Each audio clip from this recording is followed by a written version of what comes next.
All right, Chelsea fans, welcome back to another episode. That's right, of the London is Blue podcast. Dan, one of your hosts here. No Brandon, no Nick. That's because we're doing an Aston Villa match preview ahead of this weekend's fixture. Chelsea looking to right the ship and notch a win to get 3 points in the Premier League. And I'm going to be breaking down what we might expect from our opposition.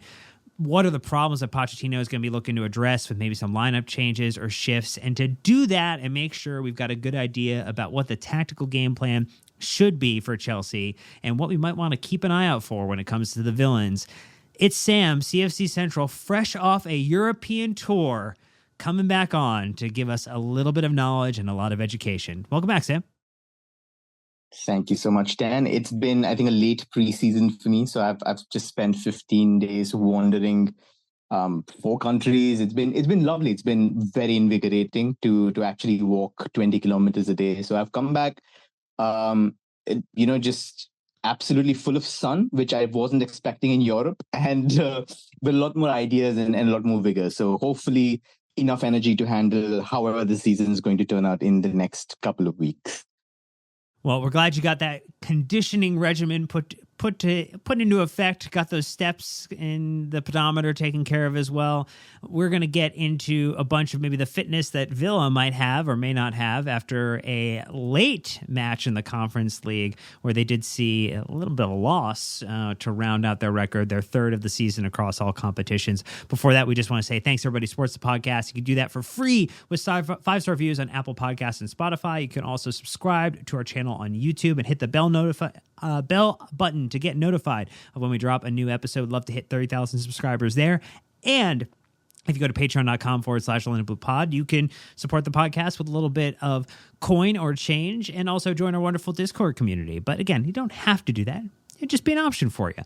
And don't forget, we did drop a Matt Law episode this week, and we also have updated Blue Royalty content coming out as the march to the WSL season beginning on October 1st is very, very close. But Sam, you watched it. You had a chance to digest the full match, the Europa Conference League match between Liga and Aston Villa. Aston Villa losing 3-2.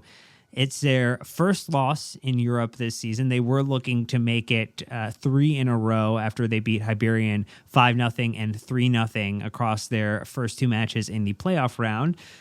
What were some of your thoughts and observations? Are we feeling better about Chelsea's chances? Are we feeling worse about Chelsea's chances, or somewhere in between? Yeah, I tend to be on the fence, unfortunately. So when I did see the game, a lot of encouraging signs, I would say, for us. So they basically made about 5 changes from what would be their strongest starting lineup. They benched Ollie Watkins, Moussa Diaby, Pau Torres, Douglas Luiz, and Matty Cash.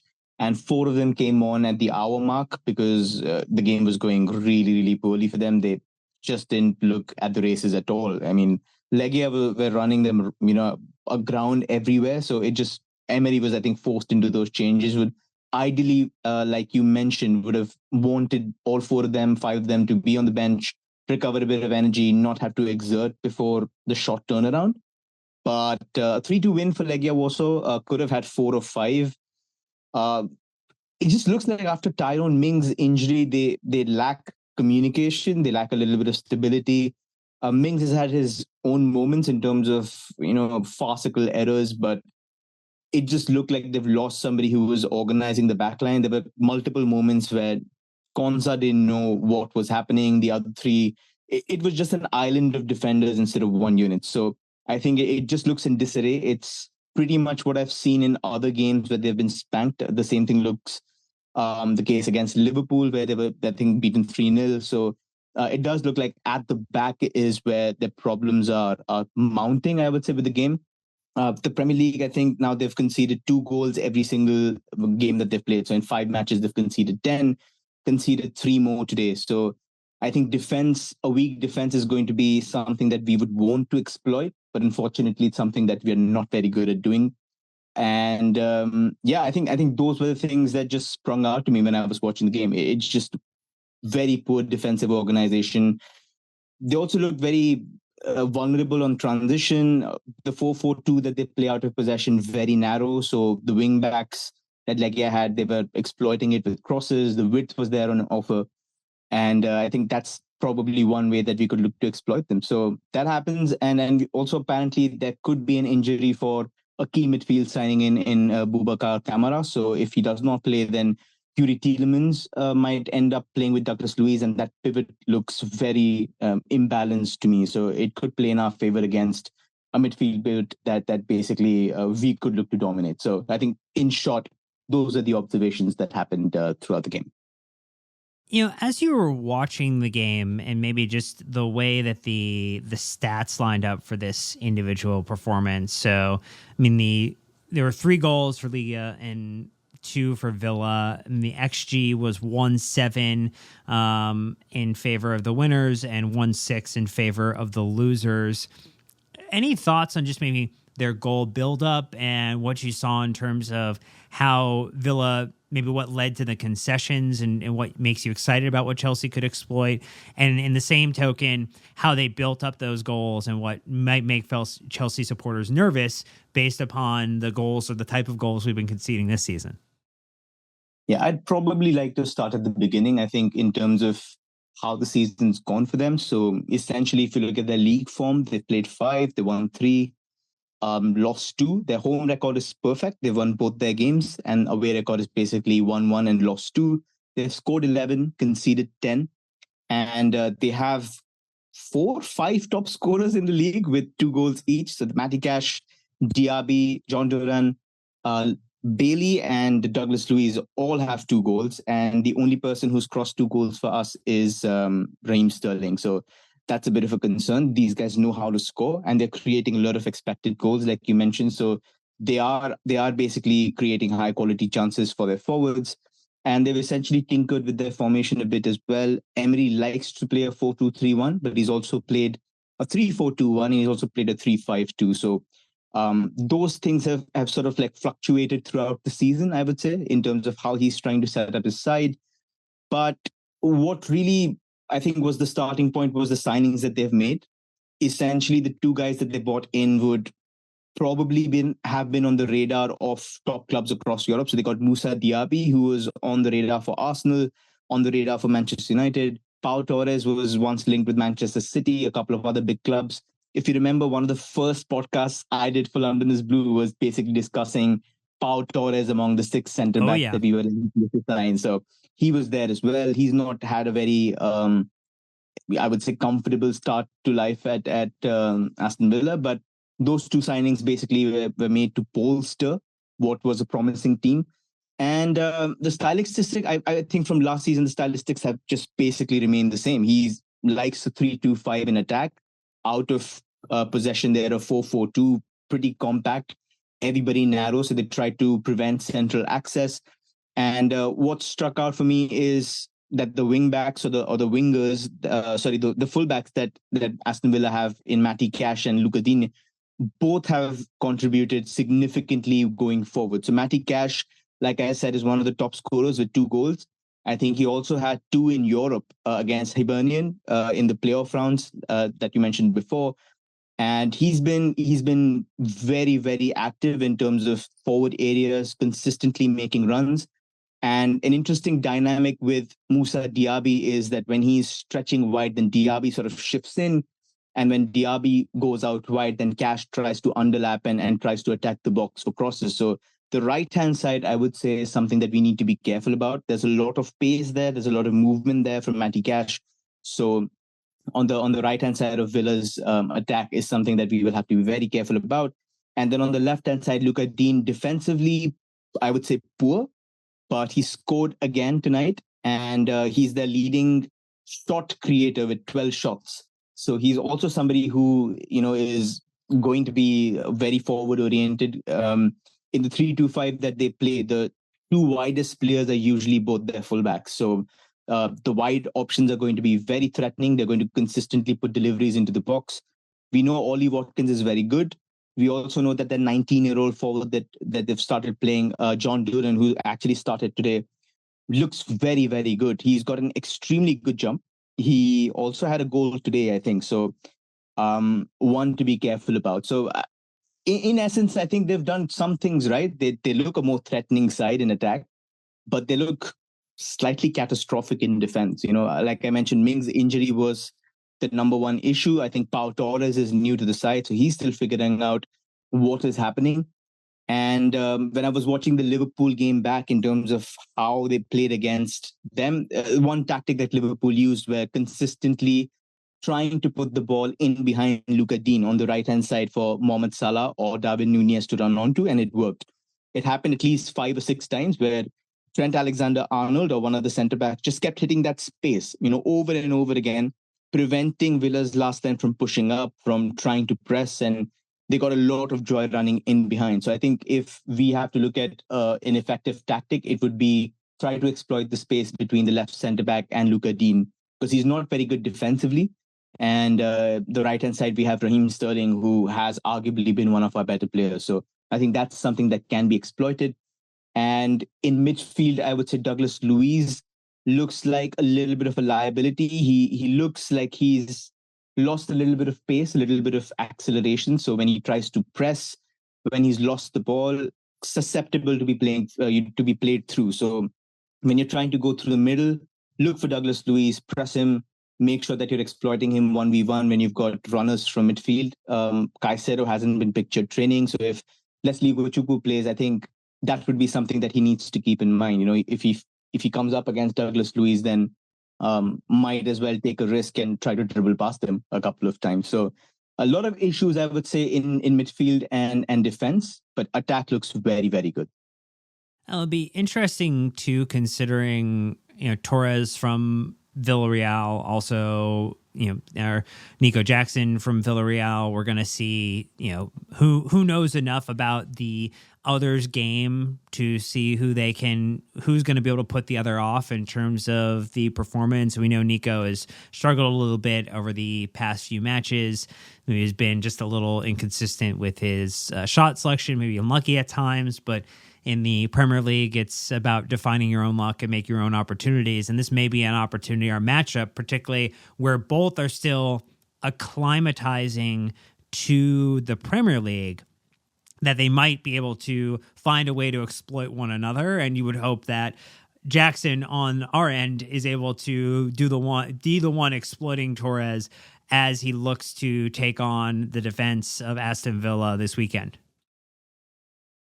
Yeah, I think there are a lot of avenues for us to look at in terms of opening the floodgates. I mean, if a side is conceding 2 goals per game, then at least on paper, it just looks like a good opportunity to let the floodgates open. I would say I would be bold enough to say, I think the goals are coming. It's just a matter of keeping our heads a little bit, trying not to be a little hasty, trying not to fluff our lines, which we've done consistently, and which is completely understandable that we are still young, we are still immature at this level. If you put together the amount of Premier League seasons we have, I think it would be a drastic reduction on the last squad that we had, a complete squad last year. So I think a little bit of patience is paramount. And like you mentioned, if we can exploit those 1v1s, which today, even with a slightly second rate side that they put out, the 1v1s, the individual duels that they were losing, it just looked like they're very, very creaky. And then hopefully if we win our first couple of ones, there's enough confidence to be taken to exploit them all match long. Well, we'll try to go from creaks to collapse or calamity in their back line as much as we possibly can, or at least will on our Blues to do so. But we're going to take our very first ad break, and then when we come back, we'll be talking about, well, what is Pochettino and what is the Chelsea team going to try to do to get at this Aston Villa side? So stay tuned. We'll be right back. All right, Sam. So beyond Pochettino trying to put the ball in the net himself, which just isn't allowed with the laws of the game, there's a lot of question about what the laws are or maybe how they get enforced in the moment. But what are some of the things that over the past couple matches, since we haven't had necessarily a chance to talk about it with our audience, you and I together, that you're wondering or looking for Pochettino to solve, and things that you think are addressable and we might actually see some movement on in this particular match, especially as you set the foundation a moment ago that you do think the goals are coming? So I might cause a little bit of a stir here, but Do it. I but I do believe he will start with Chilwell at left back, so at left wing. I think that's going to be the game plan. Um, I did mention that Matty Cash seems to be a primary outlet. When I'm looking at the way that they want to attack when they're in settled possession, one of the first things that they do with Pau Torres or Douglas Luiz is they try to get the ball to the left hand side and then they switch it right to Cash. And then you've got Diaby, who basically tries to provide a little bit of distraction, a little bit of chaos. And then you essentially have 2v1 against whoever your fullback is. Now, if that happens against Levi Colville, then we have issues because Diaby is a very, very good talent. He's extremely quick. Colville is, no pushover. We all know that. But you don't want a 2v1 against your left centre back, left back, whichever role you want to call it.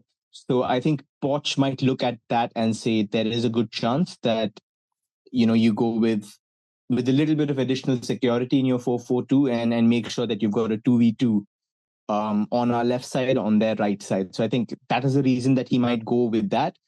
Plus, of all Villa's backline, I would say Matty Cash is the poorest in the air. And one thing that Chilwell is very good at is getting to the far post and then trying to sort of attack crosses with his headers. We saw that in his first season, he did that very, very well.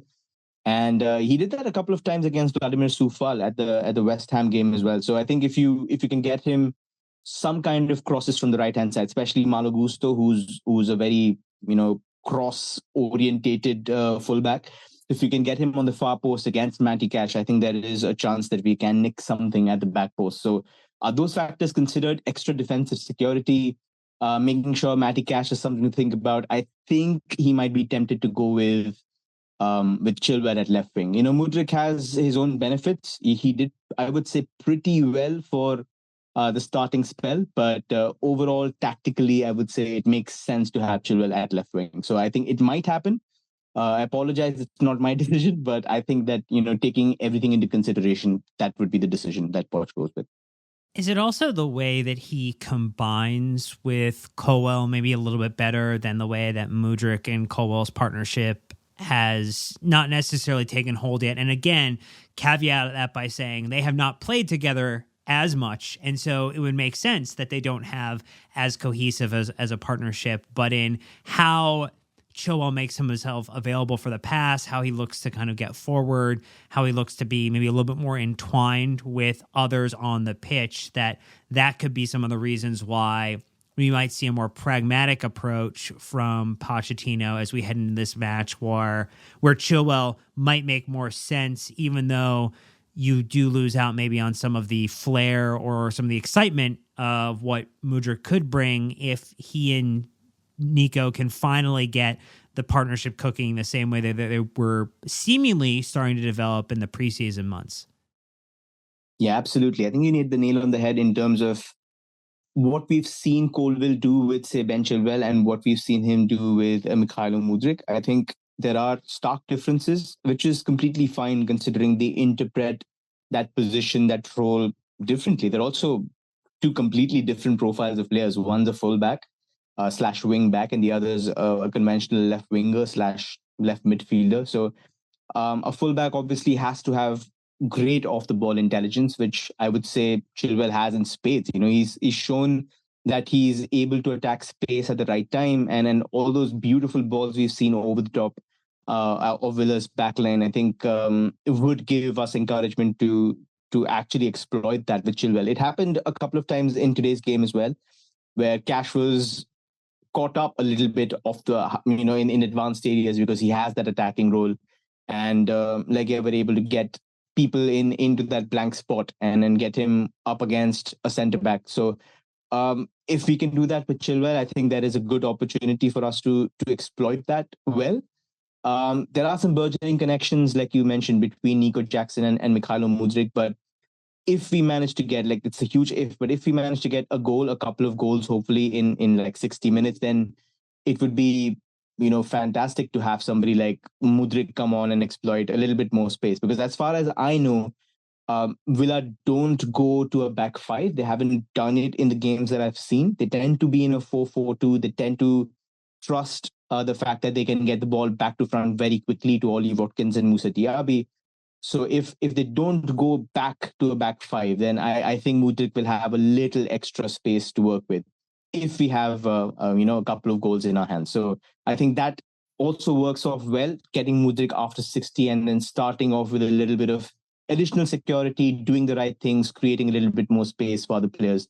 In the grander scheme of things, I think that's the smarter way to go. But obviously, a lot of people would not agree. Well, it's up for us to have the conversation about what could happen and for Pochettino to make the situation permanent and be the sole decider of what will happen in terms of the lineup and the strategy for how Chelsea will take on Villa and look to get a notch a win here.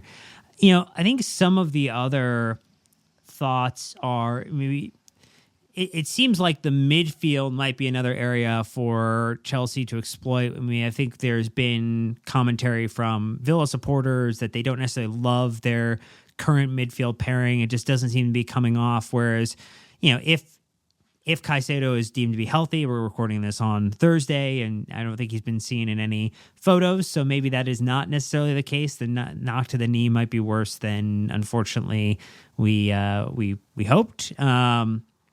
But Gallagher, Enzo, and others kind of putting together some type of midfield that can stand up to and press against a midfield that Villa has that seem maybe just a little weaker. Is that something that you're kind of also eyeing as an area where Pochettino might be able to tilt the game in Chelsea's favor? 100%. I think if, for example, Boubacar Kamara is not fit, then I think if you see Tielemans and Douglas Luiz playing there, I think it's definitely there to be exploited. There isn't as much penetration in that pivot. I would say Luiz has a good passing range, very, very good. But Tielemans tends to, I think Emery also doesn't trust the legs that he has. He hasn't been, I would say, industrious enough to fit in the Villa side. I think he's just, by virtue of that, he's also complained, I think, in an interview or somewhere that he's not been trusted enough by Emery. So I think having your fourth choice central midfielder, third choice, fourth choice central midfielder play in a pivot with a midfielder who's also not known for his agility and his defensive tracking, there could be major issues on transition. We saw a lot of that in the game today as well. They just looked like they were cleaved apart on will. So it's been a consistent theme. And especially if you can emulate the kind of box midfields or diamonds that we did in preseason, we haven't been able to do that because of obviously injuries and multiple reasons. But if you can overload that center, if you can give those two guys an extreme amount of problems, then I think you win the central battle as well. And then if you can shift the ball to the right-hand side and get Raheem Sterling one-on-one with Luka Dean, then you have two avenues to exploit them. So it does look like they are there for the taking. I would say the attack is extremely potent, which again, I would say advocates for three centre-backs instead of two. A lot of people have been saying drop Thiago Silva or drop Disasi and go two centre-backs and put Chilwell at left-back. But I would say in a game where they go 4-4-2 and you've got, say, Ollie Watkins and Musa Diaby, two pretty potent attackers up front, it just makes sense to go with three centre-backs. So it just lines up very well for me tactically. If you go 3-2-5 or 3-2-1-4 like we play, you've got superiority at the back. You've got a little bit of chance to overload the centre with your three central midfielders. And then you've got, five players up front or four players up front against their back four. So hopefully there will be enough quality there in 1v1 situations or 3v3 situations to exploit them. Any other thoughts about, I think that there are options presenting themselves. We talked about Nico Jackson most likely slots in and is a part of the attack in addition to Raheem Sterling. But do you see any thought maybe about Cole Palmer or others potentially getting a start where we haven't seen them in this moment, where Poch does want to experiment a little, but also is looking maybe to be, again, that pragmatist or that realist about what is the best 11 he could put together with the laundry list of injuries that Chelsea have and are working through at the moment? Interesting. I mean, I would say that Palmer probably is seen as the current right wing option, although there are sort of rumors about him, being seen as the CAM. I don't know whether that role sort of suits him. I haven't seen enough senior minutes to suggest or to be able to accurately say that, he could play there, can't play there. But I would say that in just by the virtue of the opportunity that is there, 1v1 against Dean, and just the quality Sterling has and has been showing, I think you would start with Raheem Sterling on the right hand side. If you do want to switch it up, then I guess you would have to drop Gallagher. But I think Gallagher's done well, everything well in terms of off the ball stuff, in terms of movement, in terms of getting to the box.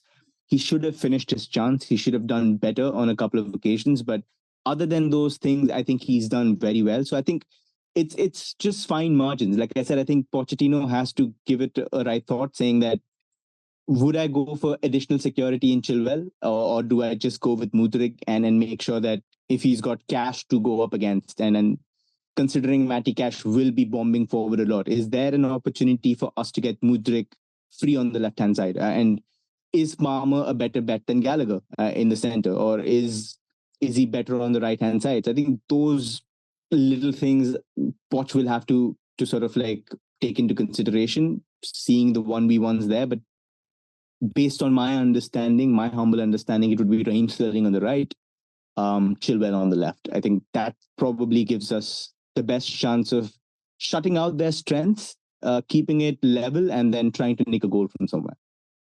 All right, well, we're going to get into some final thoughts on the match ahead, maybe a few predictions or just kind of a couple of questions, some, I don't know, guesses that we want to put into the universe as we think about what might happen in this next match. So stay tuned and we'll be right back. So, Sam, as we're kind of getting into, I think we've kind of built the lineup here through the conversation, but just to maybe structure it for listeners or viewers who are trying to piece it together, what is the 11 that you're anticipating kind of in totality when it comes to what we expect to see on in the weekend? I think it would be pretty similar to the last one. I don't think there would be any changes. Like you said, Caicedo's ankle, is it? The ankle injury he's not knee. been seen. Knee injury? Okay. I mean, yeah, he's not been seen in training, so I highly doubt that he's fit enough to make the game. So I'm guessing Leslie Igochukwu starts again as the deepest central midfielder. And that sort of aligns itself well, because I think Enzo likes the advanced role a little bit. And then you've got Gallagher also playing as the box-to-box shuttler. So you've got two guys who like going up and down. But I think the rest of the side remains the same. I think the 11 would be pretty good. Like I mentioned, getting three centre backs again against those two guys up front is, I think, a good option to have. And I think he's got his side laid out for him. He doesn't have to tinker unless he thinks he wants to be a little adventurous. Yeah, I mean, it does feel like it's the lineup picks itself type of moment, given what we're learning about Pochettino, regardless of what people's preferences are. And I think everybody has a opportunity or right to have a preference for which player you'd like to see. It does feel like there's almost a level of risk mitigation in the 11 that, like, hey, yes, we could put Mudryk in here, but we end up going with Chilwell because he offers more both ways. There's Ugochukwu coming in maybe over Palmer to try to drive kind of putting maybe Gallagher deeper and letting Palmer be involved in the attack. And so it feels like we're going to get this similar lineup for a period of time as we wait for Caicedo to get healthy, for Lavia to get healthy, for Nkunku to come back. And I think that, to me, it at least feels like Poch is trying to get us down the road far enough where the team can gel, because some of these players didn't even play together in preseason minutes, to find an opportunity to get some cohesion that can start to slowly but surely really evolve into a side that is capable of not just doing the defensive work, but also doing the offensive work and converting those chances into goals, because we are getting the shots. We are actually getting shots on target. We're just not turning the shots on target into goals. Yeah, I think Pochettino is famously somebody who believes that there is a universal energy. He's very well attuned to the fact that, universe sends you signs. You have to read them, you have to interpret them well. Usually you would, like, for example, against West Ham, I can understand that he wants to play three centre backs. But when I was looking through the metrics today, for example, I was looking at Villa's aerial prowess, and there are only three guys. So you've got Ezri Konsa, who is extremely good in the air with 83% win percentage. Then you've got Luca Dean, who's I think at 72, and then Pau Torres at 66, and everybody else is 50 or below. So there is a chance that, in set pieces, they've already conceded 3 goals from set pieces. So 2 from corners and 1 from an indirect free kick. So I think it's all pointing towards play 3 centre backs. You've got the chance to sort of play it for multiple reasons. So why would you deviate from that? So I do understand your point of saying that, there is perhaps a chance of, things are going our way. Maybe you just have to take off another layer of the safety net. To his credit, he said, okay, I'm going to bench Chilwell, and then I'm going to put Mudryk on and see how it goes. But maybe I think this game, he's got too many signs pointing towards the fact that he should play a certain way. And I think he might go for that option. And hopefully it'll work out for us. Like you said, a lot of moving pieces, a lot of things that he might have to explain post-game. But I think tactically, it just makes a lot of sense. Even with 3 centre backs, we've got, like you said, great metrics. We're just looking good on XG. We're looking good on the number of shots taken. I think accuracy-wise, we're pretty low, 28%, 29%. So that's like second last to 18th, I think, which is pretty low. But everything else, we're hitting the numbers. We're just not converting them. And hopefully, with the same setup, we'll be able to do that against Villa and reap the rewards. So if you were to pick a player who has not scored for Chelsea this season, who would be the most likely individual to net a goal in the game against Villa?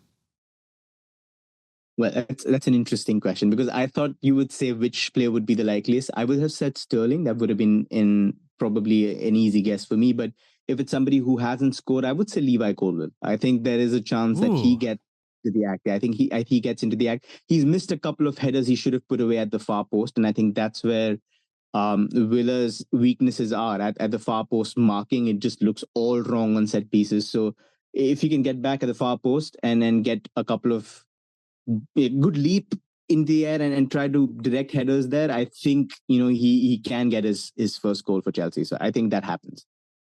Yeah, you talked about it earlier, so I don't think it will come as a surprise, but I do think if he starts, I could see this being the game where Ben Chilwell gets an opportunity and can find the back of the net. If you talk about the two people we just mentioned, Levi Colwill through the Premier League this season, 0.8 XG, so very close to saying that he should have had at least one. And then Ben Chilwell is at a 0.7, so very close to also being able to argue and say that he should have had at least one as well. So I do think those are two good shouts. I mean, Gallagher might be another. He's getting a little further forward, getting into the box. Any one of those three. Look, we'll be happy for any goal that puts us in a winning position for Chelsea. I was just trying to say, it's so hilarious that both of us went for defenders when we were talking about who's going to score. I think that just tells us the story of like where we are. We just want goals from anywhere. So hopefully they'll come from the back, from the front, everywhere in the middle. So I think it just at this point, it doesn't matter if there are like 4 own goals, but just get us over the line, get some points on the board and get past this hump. I think when that happens, a little bit of confidence comes through. Hopefully we'll be, in the same state that we were under Lampard when he was first there. And these bunch of youngsters just, shows off and tries to take that in their stride and says, okay, let's show you what we have. Another random question. So as we talk about exploiting the back line of Aston Villa, exploiting some of the individual readiness for the Premier League, do you see a possibility where Nico Jackson could get Pau Torres to commit a penalty-related foul and allow that to potentially be a goal for another member of the Chelsea side? I would say the other centre back's a better bet. I think Ezri Konsa is somebody that could make that mistake. He's already made one horrendous error. I think it was against Liverpool. Terrible error, and he has looked shaky. Torres, I think, has enough quality on the ball, off it, in terms of reading the game, in terms of making those actions. Konsa just looks lost without Mings. So I would say if there is a chance, then Jackson goes up against Konsa, gives him a little bit of a headache, and gets away with it. So yeah. What about you? I think, do you think there's a chance that Nico, turns his luck around and gets a couple of goals on the board? Ooh, I feel like this has to happen. It's more of like a volume situation, right? Like he's got a XG of 3.3. He's getting forward. He's getting an opportunity. You feel like he's going to get at least a couple of shots and an opportunity to try. So I don't know. I feel like he's going to have to go for volume for a little bit before he necessarily gets the high number of kind of converted shots that we're looking for when it comes to, shot creation, goal creation. I mean, he does have, what was it? He had 47 total shot creating actions in all of La Liga last season on 17 and a half 90s, at almost 5 full 90s in the Premier League this season. He has 17, so he's gone up from 2.65 per 90 to 3.46 per 90. So he's also seeing the right progress in a tougher league of actually doing more from an attacking perspective, even without Nkunku, who we talked about being the linchpin. Like, that to me shows that it's there. Like, it is within our grasp. It's just more of like making the actual act of grabbing it is been the challenge. Couldn't have put it better, to be honest. I think there has been a lot of doom and gloom on the timeline. I mean, color me surprised, but I just do believe that, like you said, the fundamentals are there. I would be far worried if, for example, I was a Man United fan where the team looks terrible on the numbers, the performances aren't there. And it's something very similar to what was happening when the ship was going down under Graham Potter. It wasn't that we weren't scoring goals. On our XG, we were somewhere on 12th, and then in the scoring charts, we were 14th. So it just wasn't that we were creating chances and not scoring. We weren't creating at all. So at this point in time, we are creating. It's just that the quality is lacking a little bit. We don't have an Erling Haaland. We don't have, Julian Alvarez. We don't have those quality or that kind of capability up front. But like you said, I think if you've got those guys who are pushing performances from last season, if they're pushing the envelope a little bit and saying, all right, I'm going to improve myself little by little. If this performance goes up by 10% for every young player, the metrics become better, 100%. So I think that's what I'm looking forward to. And if even one of those players turns out to be an actual wonder kid, I think it just pushes the team to a very, very good level. So I'm forever the optimist. I think all of us at London is Blue are. So I think this could be the game where it turns around. So I'm going to put my head on the block and say, I think we go and do something this time. Oh, you have me feeling the exact same way. And hopefully after listening or watching this episode, you're feeling the exact way too, particularly as Chelsea look to shake off a little bit of the somber vibes around the club at the moment and bring back some happy and wonderful days with a win. Hopefully, fingers crossed, this weekend. So thank you so much for joining me, Sam. Thank you so much for listening or watching to this episode of London's Blue Podcast. Again, you can get involved at patreon.com/London Blue Pod. You can sign up to receive the wonderful newsletters that Sam puts together. You can leave 5-star reviews on Apple Podcasts or Spotify. And that's about it. But otherwise, until next time, Chelsea fans, you know what to do. Hopefully celebrate a Chelsea win and keep the blue flag flying high.